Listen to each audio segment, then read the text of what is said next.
আওয়ামী শাসনামলে সেনাবাহিনীর পেশাদার অফিসাররা র্যাবে গিয়ে পেশাদার খুনিতে পরিণত হতো বলে জবানবন্দিতে জানিয়েছেন সাবেক সেনাপ্রধান ইকবাল করিম ভূঁইয়া।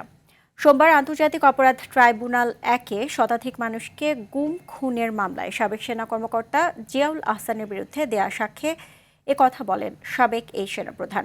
জানান, র্যাব থেকে সেনাবাহিনীতে ফেরা অনেক অফিসার জিজ্ঞাসাবাদে স্বীকার করত র্যাবে থাকাকালীন মাত্র 10,000 টাকায় বিচার বহির্ভূত হত্যায় জড়িয়েছিলেন।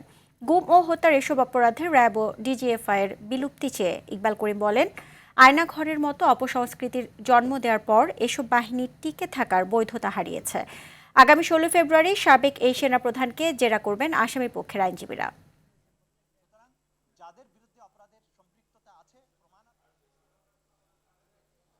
র্যাবের থেকে যারা মানুষ হত্যা করে আর্মিতে ফেরত আসতো তাদেরকে আমি জিজ্ঞাসাবাদ করেছি।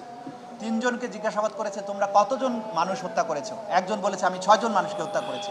তিনি জিজ্ঞাসা করেছেন যে এই হত্যা করার কারণে তুমি কত টাকা পেয়েছো? বলেছে যে প্রত্যেকটি হত্যার জন্য 10,000 টাকা।